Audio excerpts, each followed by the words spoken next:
Hai, kembali lagi bersama saya di ruang dengar kalian. Semoga tetap sehat ya. Kita mulai aja ke alur cerita selanjutnya dari Comeback Mister ke bagian yang ke-8.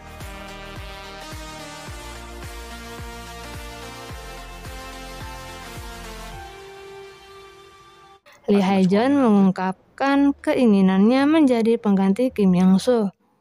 Dan ternyata Dae-hye tak menanggapi. Ia berpikir Lee Hae-jeon saat ini bercanda. Pulang makan mereka pun masih membicarakan tentang kehidupan Kim Young-soo dan Dae-hye. Dan dari situlah Kim Young-soo mengetahui beberapa hal tentang istrinya yang selama ia hidup dulu tak mengetahui. Kim Young-soo di masa hidupnya merupakan orang yang gila kerja dan sudah pasti ia tak memiliki waktu untuk mengenal istrinya lebih jauh. Meski begitu, Dae-hye tetap menyukai Kim Young-soo. Kim Young-soo pun terdiam mendengar segala cerita dan keluh kesah istrinya tersebut. Pembicaraan pun berakhir. Kim Young-soo mulai berkenalan dengan Dae-hye sebagai Lee Hae-jeon. 안녕하세요. 내 이름은 이해준입니다. Dan di kediamannya, Han Gi-tak mendapat hadiah dari Sung Leon untuk pertama kalinya. Ia sangat senang meskipun mendapatkan hadiah berupa tas kecil. Tak lama kemudian ia mendapat pesan jika bos besar sudah siuman. Han Gi-tak langsung pergi ke rumah sakit. Sampai di ruangannya, ternyata Na Suk-chul sudah menunggu bersama Sung Jae yang babak belur. Dan Na Suk-chul lah yang mengirim pesan pada Han Gi-tak. Demi melindungi Sung Jae, Hong Nan alias Han Gi-tak pun mengaku jika dirinya adalah adik Han Gi-tak. Na Suk-chul menanyakan keberadaan uang Han Gi-tak yang diberikan oleh bos besar mereka. Namun, Han Gi-tak pura-pura tak tahu. Singkatnya, setelah bernegosiasi dengan Na Suk-chul, Sung Jae dan Han Gi-tak pun pergi. Na Suk-chul sempat mengancam Sung Jae. Ia memintanya untuk melapor jika uang Han Gi-tak sudah ditemukan. Dan di mal, Kim Young-soo mendapat tatapan sinis dari para karyawannya karena beredar berita jika sebenarnya Lee Hae-jeon datang ke Korea untuk mengurangi karyawan mal. Kim Young-soo yang tak tahu apa-apa mengira jika Jung Ji-hoon telah melakukan sesuatu yang membuatnya tak disukai oleh karyawan. Setelah Jung Ji-hoon memberitahu yang sebenarnya, Kim Young-soo langsung menemui Presidirca. Kim Young-soo pun melihat berkas yang pernah ditulis oleh Lee Hae-jeon yang asli. Kim Young-soo kemudian mengancam jika Presidirca tak akan bisa menjual mal tersebut seperti keinginannya selama ini. Kim Young-soo pun setelahnya menghubungi malaikat Maya karena telah membuatnya susah sejak berada di tubuh Lee Hae-jeon tersebut. Sementara itu, Han Gi-tak dan Sung Jae sudah sampai rumah. Sung Jae menanyakan keberadaan uang yang Na Suk-chul inginkan.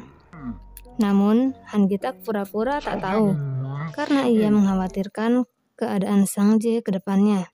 Tak lama, Sung Leon datang dan mereka pun berangkat ke lokasi syuting.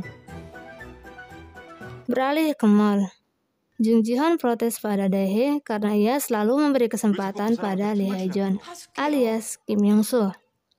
Jung Ji-hoon mengkhawatirkan Dae-hye karena ia tak mengetahui sifat asli Lee Hae-jeon. Dae-hye pun memberitahu jika Lee Hae-jeon tinggal di rumahnya. Dan beberapa menit selanjutnya, Kim Young-soo menghubungi seluruh karyawan dan memintanya ke atas gedung. Sampai di sana, Kim Young-soo terlihat sudah siap dengan sarung tinjunya. Ia menantang Jung Ji-hoon melakukan duel dengan alasan untuk menghilangkan stres karyawannya.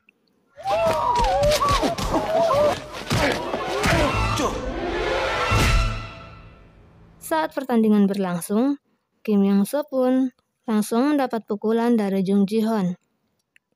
Sedangkan di lokasi lain, Sung Leon yang akan syuting mendapat kiriman surat hak asuh anak dari Presidirca. Sung Jae diberi foto masa lalu Han Gi-tak oleh Yong Chan. Mereka menunggu giliran berjam-jam. Sung Jae pun terus memperhatikan wajah Han Gi-tak. Tiba-tiba saja diumumkan jika syuting dibatalkan. Lantas semua pemeran pendukung merasa kecewa.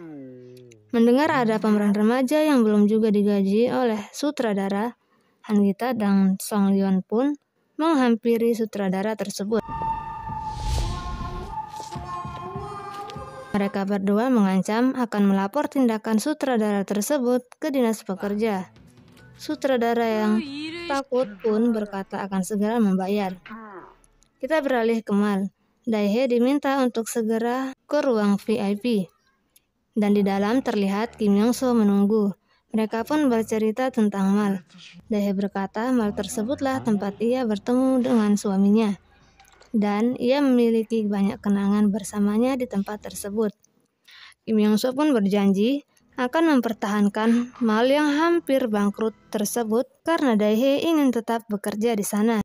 Dan di kamarnya, tampak Presidir Cha menunggu telepon dari Song Leon.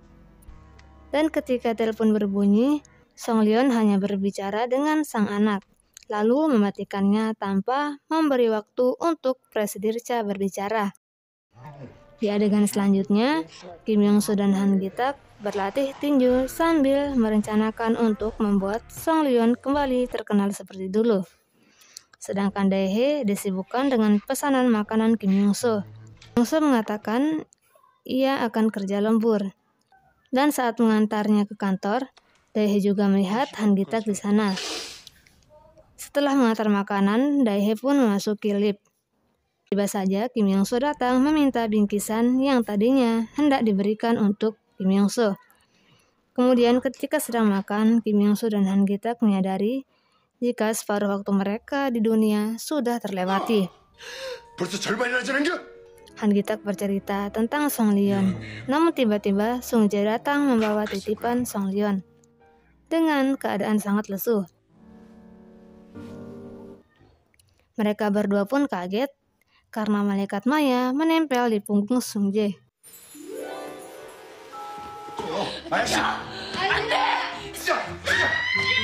Keesokan harinya, seluruh karyawan mal disambut oleh pegawai di mal tersebut. Dan terlihat dari arah berlawanan, Kim Yong-soo datang membawa bunga. Bunga tersebut diberikan untuk salah satu karyawan yang berulang tahun. Dae-hye pun hampir salah paham dan mengira bunga itu akan diberikan untuknya. Sedangkan Song Leon baru saja menyelesaikan syutingnya. Dan malamnya, Hana bercerita pada sang ibu jika Kim Yong-soo datang ke sekolahnya dan membelikan 10 tiket konser EXO. Pagi hari, ketika sarapan, ayah Kim Yong-soo tak sengaja menyebut nama Kim Yong-soo. Dan Kim Yong-soo pun langsung menjawab. Ketika menyadarinya, Kim Yong-soo mencoba menghangatkan suasana dengan meminta sang ayah mertua, Dae-hye, menganggap dirinya sebagai anak juga. Di mal, Kim Yong-soo dan Presiden Cha mendapat teguran dari ketua akibat ulah mereka yang dapat menurunkan reputasi mal. Presiden Cha pun memojokkan Kim Yong-soo yang dengan borosnya menggunakan uang perusahaan untuk memberi fasilitas yang mewah pada karyawan.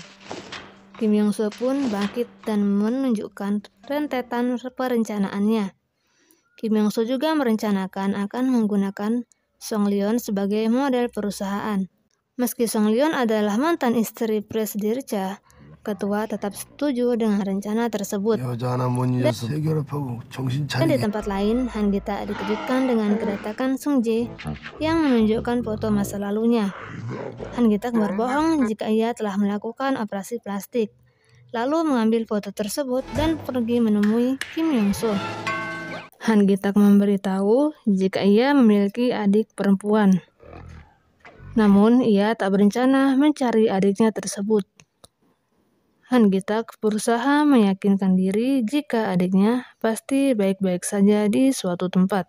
Dan tak jauh dari tempat mereka berdua, terlihat Jung Ji-hoon menghubungi seseorang. Ia secara diam-diam sedang mencari tahu tentang adik Han Gi-tak. Dan di dalam bukunya, ia juga memiliki foto adik Han Gi-tak. Di akhir cerita, adegan berpindah ke Lee Hae-joon yang asli. Entah apa yang sedang ia cari, dan tak sengaja ia menemukan majalah dirinya di koper pilot. Ia pun langsung mengira jika pilot tersebut adalah suruhan ayahnya dan Presidirca yang berniat memusnahkannya. Namun saat dibuka ternyata itu hanyalah sampul biasa, karena isi dari majalah tersebut adalah foto-foto dewasa. Cerita di bagian ini pun bersambung. Nantikan kelanjutannya di bagian 9. Terima kasih sudah singgah dan sampai jumpa.